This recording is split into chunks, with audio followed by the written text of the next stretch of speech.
Earth was not ready. One day, the sky was clear, the city's alive, people went to work, eating, laughing. The next day, everything was fire. The Volari came without warning. No ships on radar, no signals, no demands. They just appeared. Black ships floated in the sky like silent sharks, their bodies tall and thin, with glowing silver eyes that never blinked. They didn't shoot first. They looked, and that was worse. One glance from Volari's eyes, and a human would freeze, then drop their weapon, fall to their knees, or turn on their own. Mothers forgot their children. Soldiers forgot their training. It was mind control, clean, quiet, deadly. The first city fell in 6 minutes, the second in 3. By the end of the week, Earth was lost. Some humans ran to old bunkers, hidden labs, deep caves. Others escaped to colonies on Mars, Europa, and Titan. But most were caught, controlled, or killed. In orbit, aboard a dark, half-dead space station near Jupiter, one man watched it all. His name was Ray Carter. He had been a soldier once, special recon, trained for deep space missions. Now he was just a survivor. He stared at Earth through a cracked viewport, eyes burning with rage. He had seen his unit fall, one by one, not because they were weak, but because they looked. Just one glance at a Volari, and they were gone. Ray had only survived by chance. A reflection, not direct eye contact. Even that nearly broke his mind. He still heard whispers sometimes, like the Volari had left a piece of themselves behind. He didn't sleep much anymore. Didn't eat unless he had to. All he did was search for answers, for hope, for anything. And then something strange happened.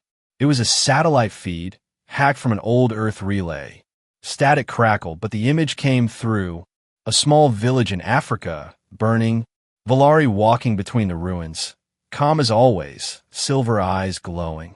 But one man was standing, alone, holding a metal pipe, shirt torn, face bloody. Ray leaned forward, eyes wide. A Volari turned to the man. Their eyes met. Nothing happened. No freeze, no fall, no control. The man stayed on his feet. Then he attacked. Fast, brutal, like an animal. He took down one Volari, then another. The third tried to run, but the man grabbed its arm and slammed it into the ground. Ray stared at the screen, frozen. This wasn't possible. The footage ended in static. The signal gone. He sat back, heart pounding. He played the clip again, and again, and again. A human had resisted. He had looked into the eyes of the enemy and did not break. "Ow!" Ray whispered. His voice sounded strange in the silence of the station. "If one man can do it," he said, standing, "then maybe we all can." He rushed to the control panel, typing fast, scanning old data routes, planning. That village might be gone, but the man, he could still be alive. Ray knew what he had to do. Find the man, learn how he did it, and fight back.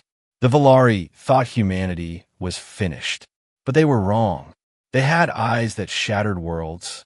But somewhere on Earth, a man had eyes that did not blink, did not fall, did not fear. And Ray would find him. Because in the darkness, even one spark can light a war.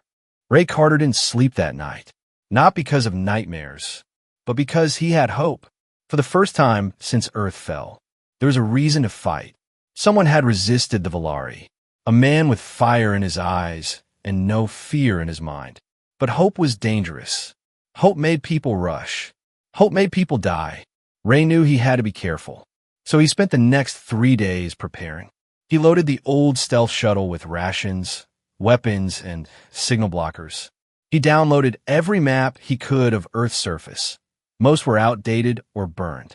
He even upgraded the ship's AI with a custom voice, an old habit from his recon days. He called her Kara. "You're really going back to Earth," Kara said in a calm, female voice. "Yeah." Ray answered, "You got a problem with that. Only that you'll probably die." Noted. The launch was silent. No explosions, no trails, just a smooth drop through Jupiter's shadow. Then the stars opened up before them. And Earth, small, broken, still burning, came into view. Kara spoke again. "Enemy scan patterns show low activity near the African coast." "Exactly where I need to go," Ray said, gripping the controls. To find a man who might be dead, Kara replied. To find a reason to live, Ray whispered back. They landed near the ruins of the old village, the same one Ray had seen in the footage. Everything was ash and bones. The Valari had cleaned it out. No bodies, no gear, no signs of life. Except one, a symbol scratched into the dirt. 3 circles, one inside the other. It pulsed faintly with blue light. It wasn't human, and it definitely wasn't Valari. Ray crouched beside it, confused. Then he heard something, a soft humming in the wind, like a song with no words. He raised his rifle, heart pounding. Someone was watching. Kara's voice came through his earpiece. Motion detected. Southeast, 300 meters. Show me, he said. His visor lit up, showing a heat signature moving fast through the trees. Too small to be a Valari. Too fast to be human. He followed, quiet and quick. The trail led to a collapsed building with old solar panels and rusted walls. He stepped inside. It was dark. Then a light flicked on, and Ray froze. A child stood in the room, maybe 10 years old, skin dirty, clothes torn, but her eyes, they glowed with the same silver light as the Valari. Ray raised his weapon. She didn't move. She just stared at him, silent. Kara, Ray whispered, what am I looking at? The AI scanned and said, half human, half Valari, no biological match found. This is new. The child finally spoke. You're too late, she said, voice calm and cold. He doesn't want to be found. Who? Ray asked. The man who broke the gaze, she said. He left this place, and he left something behind. What did he leave? She smiled, then vanished. Not ran, not moved, vanished like smoke and wind. Kara's voice returned, urgent now. Multiple Valari signatures closing in. You triggered a trap. Ray cursed, ran, fired a beacon flare into the sky. The shuttle answered, roaring down through the clouds. He jumped in as beams of light fired behind him. The Valari were coming. He had stirred something, something buried, something they didn't want touched. Back in orbit, gasping, Ray looked out the viewport again. The child's words echoed in his mind. He doesn't want to be found. But Ray wasn't stopping. Not now, not ever. Because the man who resisted the gaze had a secret, and Ray would burn the stars to find it. It started with a whisper, not a voice, not a word. Just a sound, repeating. Kara heard it first. Low-frequency loop, 3.4 hertz, she said. It started 5 minutes after we left the village. Ray leaned forward, listening to the signal. It didn't sound like anything special, just static. But the timing was too perfect. Play it again, he said. The signal repeated, then stopped, then again, and again. Each time, the pitch shifted slightly, like someone was trying to speak without words. It's not natural, Ray said. It's a code, Kara replied.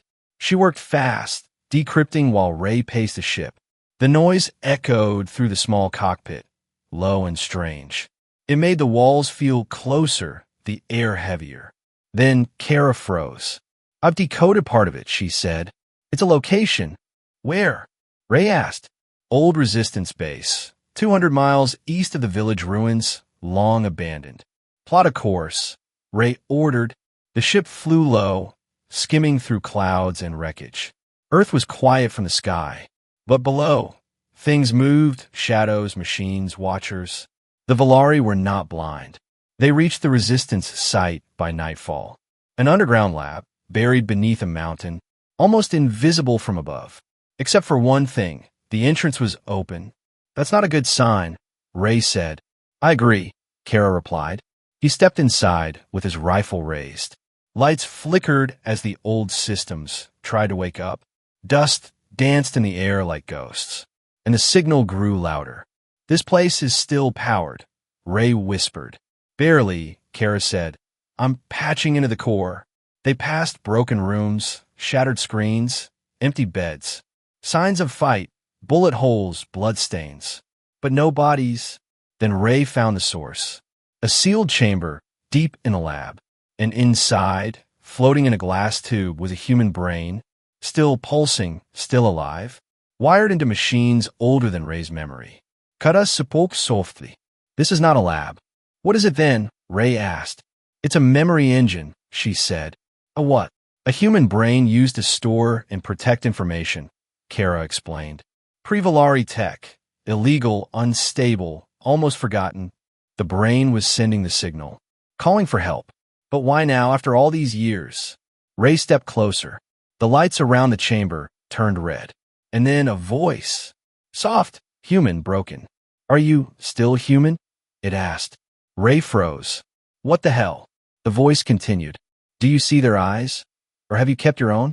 I kept mine, Ray answered quietly. The voice trembled. Then listen, and listen fast. They are changing us. They won't make us forget who we were. Who are you? Ray asked. I was a scientist here, the voice said. I volunteered to become this, to protect what matters. Data, memory, strategy, and one name. Ray leaned in. What name? The room went dark. Kara screamed through the calm. Ray, they found us. Outside, Volari ships were descending, silent and fast. The chamber hissed, and a small device ejected from the base of the brain tube. Ray grabbed it, shoved it in his pocket, then ran. Explosions shook the mountain as he sprinted through the corridors. Metal cracked, fire burned. The ship lifted him just in time, flying through collapsing rock and smoke. Inside the cockpit, he held up the device. What's in this thing? Kara scanned it. It's encrypted, but I found a name. Ray stared at the screen. The name read, Kale. It was not a name Ray had heard before, but something about it made his skin crawl. It wasn't just a person. It was a warning. He looked out the window as Earth faded behind them. The Volari weren't just invaders. They were builders, shaping minds, stealing thoughts, turning memory into weapons. And somewhere in that chaos was Kale, the man who broke the gaze, the man who didn't want to be found. But Ray would find him, even if it meant tearing open every hidden lab and lost signal across Earth. Because now the war wasn't just about survival. It was about remembering who humans really were. The device sat on the control table. Small, silent, glowing faint blue. It hadn't moved since Ray brought it from the lab, but it felt alive. Kara scanned it again. No explosives, no trackers. Then open it, Ray said. Inside was a memory crystal, wrapped in organic wiring. Human tech, mixed with something else. Something wrong. Ray inserted it into the ship's core slot. The screen flashed white, then black, then a voice. Hello, Ray. Not Kara's voice, not the brain from the lab. It was calm, controlled, too clear to be human. Ray froze. You know my name? Yes, the voice said. I've been waiting. Who are you? Ray asked. I am Kale, the voice replied. Could I interrupt it? This shouldn't be possible. He's inside the data crystal. I am not inside anything, Kale said. I am a crystal. Ray backed up. Are you human? I was, Kale said. But I broke the gaze, and nothing was the same after that. The screen showed flashes. Images burned into Ray's mind. Kale, standing in fire. Volari, falling around him. His eyes glowing, not silver, not human, something in between. I looked into their eyes, Kale said, and I saw the pattern. I broke it. But when I broke them, his voice dropped. They broke me too. The room felt colder. Even Kara's voice seemed unsure. You were part of the test? She asked. No, Kale said. I was the result of their test. Ray felt his chest tighten. What does that mean? Kale answered. The Volari weren't trying to destroy us. They were trying to change us. They needed minds strong enough to hold their network, to become part of their system. And you? Ray asked. I was the first failure, Kale said, and the first success. Static crawled over the screen. Then came a new image, a Volari control chamber, underground, miles deep. Humans connected by wires, their eyes open but empty, feeding data, receiving commands, living only to think. They call it the core silence, Kale said. It's where the Volari keep their converted. I escaped, but I didn't come back human. Ray stepped forward. Then what are you now? There was a long silence. Then Kale answered, I'm the thing they fear. Suddenly, alarms blared through the ship. Kara shouted. Tracking Spike. They've locked onto us. They found the signal. Kale didn't panic. This is why I called you, he said. They will come.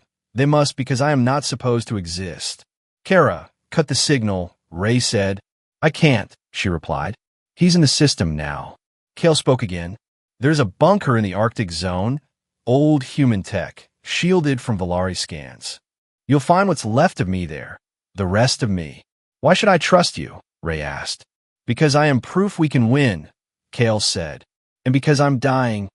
The signal pulsed once more, then faded. The screen turned black. Ray stood in silence, his hands shaking slightly. He had chased a mystery and found a ghost with a mind too big for one world. What now? Kara asked. Ray looked at the star map. Set course for the Arctic. Coordinates locked, she said. Velocity? Ray didn't blink. All of it.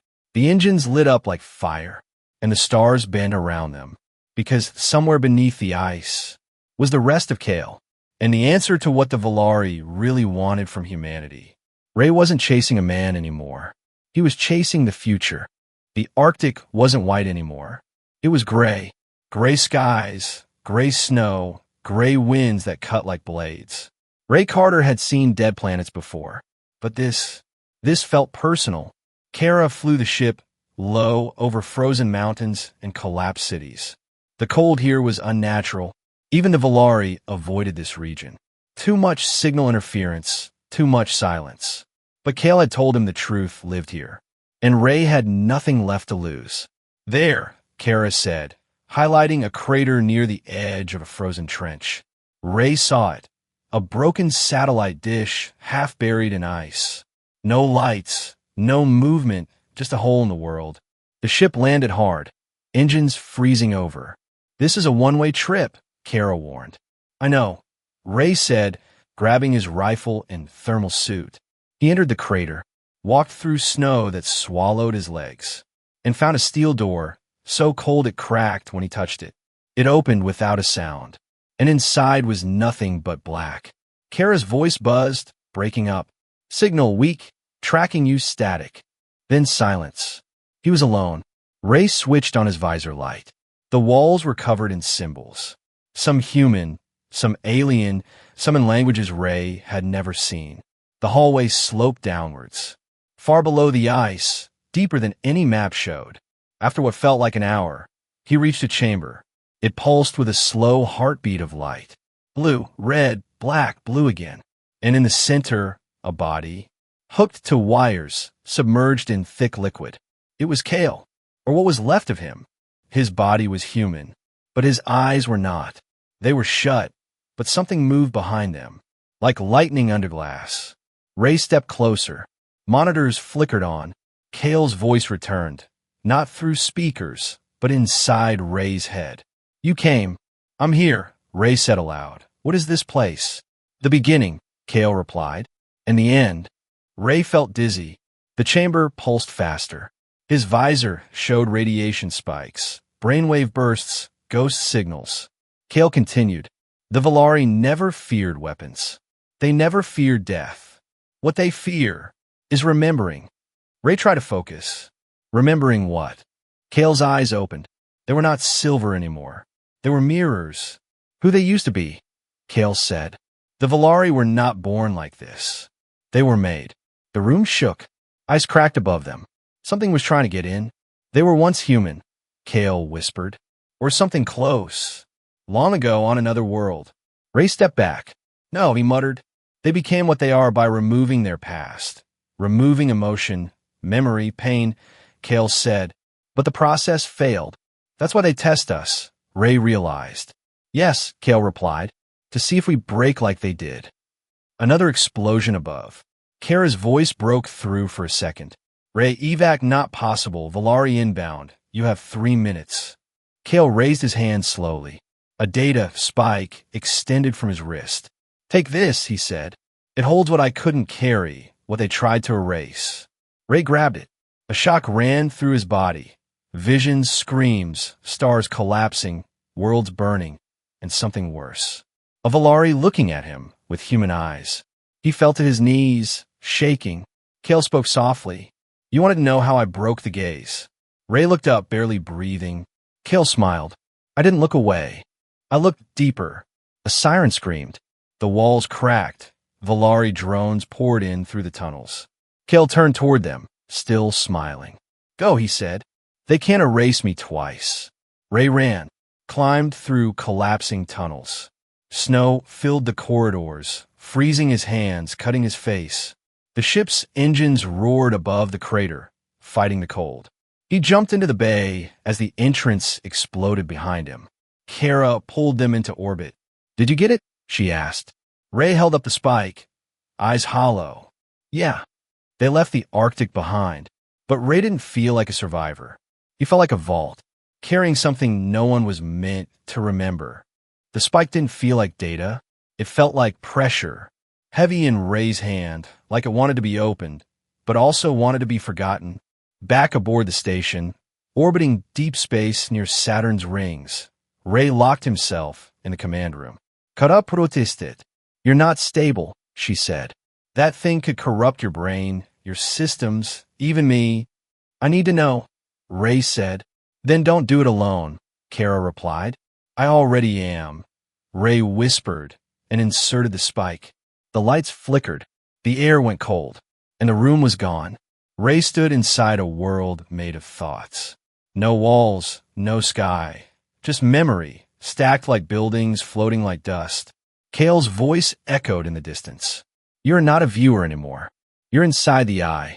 The eye was the Volari's mind, the real weapon. Not ships, not soldiers, but shared perception, shared control. Humans had never entered it before. Kale had. Now Ray was walking the same impossible path. He passed images, some real, some not. A woman screaming, a child floating in zero gravity, a Volari whispering something into a mirror, but the reflection was Ray. Memory is the cage, Kale's voice said, and the door. Ray stepped deeper. His boots didn't touch anything, but every step triggered a memory. His first mission, his brother's face. The moment he almost looked into a Volari eye, and then he saw it. A Volari control node, glowing in the dark like a giant eye carved from light. It pulsed. It watched. You shouldn't be here, a voice said. It wasn't Kale. It wasn't Kara. It was the eye. I'm not afraid of you, Ray said. That's your first mistake, it replied. Suddenly, Ray saw memories that weren't his. A Volari war, not on Earth, but on their own world. Rebellion, fear. They had removed their emotions to survive, and in doing so, killed what they were. Ray staggered back. You weren't always like this. We were human once, the eye said. Not in body, but in flaw. Ray's visor blinked. A glitch. He looked at his hand, and it wasn't a hand anymore. It was data, strings of light and code. You're copying me, he said. No, the eye replied. You're becoming me. Kara's voice broke through static. Ray, you need to disconnect. I can't, he said. He's still in here. Kale's voice returned, weak but clear. They'll try to rewrite you, but memory is your weapon. Ray turned toward the eye. If I break you from the inside, what happens? You shatter, the eye said, but you might take me with you. It was a risk, but Ray had never been afraid of risk. Only silence, only forgetting. He reached inside the node. Pain shot through him. Not physical, but emotional. He felt every lost soul the Volari had erased. Every human thought stripped and stored like a trophy. Names, faces, first kisses, last words. He screamed, but didn't stop. The eye roared. You can't carry all this. I don't have to, Ray gasped. I just have to remember it exists. And then, light, noise, collapse. He woke up, coughing on the floor of the command room. Kara stood over him, voice shaking. You flatlined for 60 seconds. I saw them, Ray said. I saw everything. Is Kale still in there? Ray nodded. Pieces of him. But he's not the only one. He uploaded the spike into a secure core. Kara scanned the logs. There's a message here, she said. One line. On screen, the words appeared. The eye watches all, but cannot see itself. Ray looked out the window. Saturn's rings spun quietly below. But he didn't feel small anymore. He felt like a fuse. Because inside him now were memories that weren't meant to survive. And the eye had seen him, but now he had seen it back. The world didn't end in fire. It ended in forgetting, and Ray Carter was done letting that happen. He stood on the bridge of the station, the memory spike locked in the core. The eye had tried to consume him, but he had come back with something it couldn't process. Choice. Kara hovered nearby, quieter than usual. "You don't have to do this," she said. "I already did," Ray answered, because this wasn't just about him anymore. It was about all of them. The lost, the erased, the rewritten, the ones whose last thoughts were stolen, the ones who forgot their own names before dying, and the ones still watching from the shadows, waiting to remember. He activated the memory broadcast.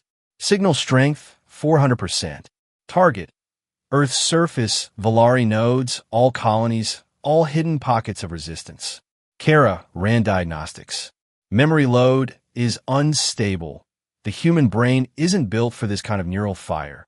"Good thing I'm not just human anymore," Ray said with a half-smile. He closed his eyes and let the spike open fully. It wasn't a transmission. It was a scream, not of fear, but of remembrance.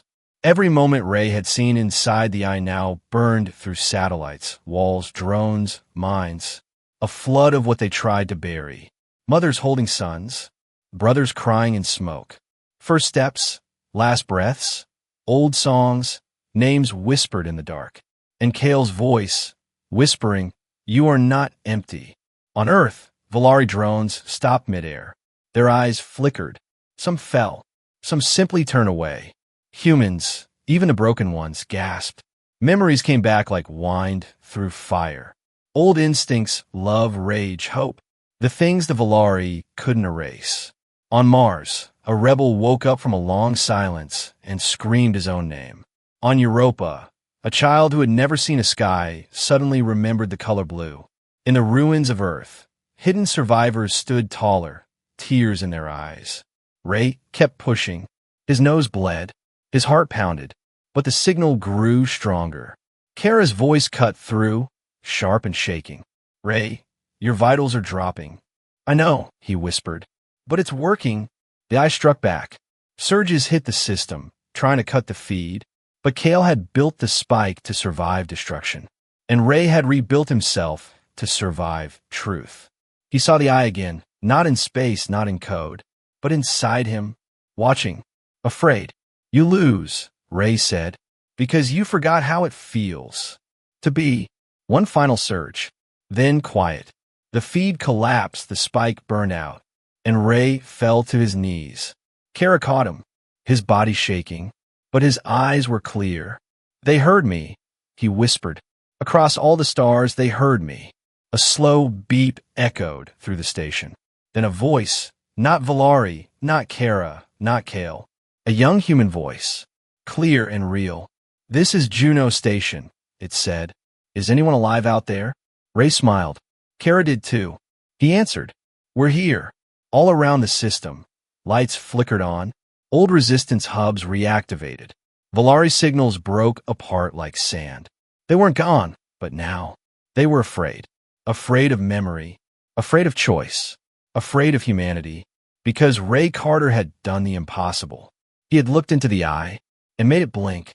In the silence that followed, Ray sat alone in the dark. He didn't feel like a hero. He didn't feel like a soldier. He just felt like a man, tired, bleeding, broken, but still himself, still human. After all,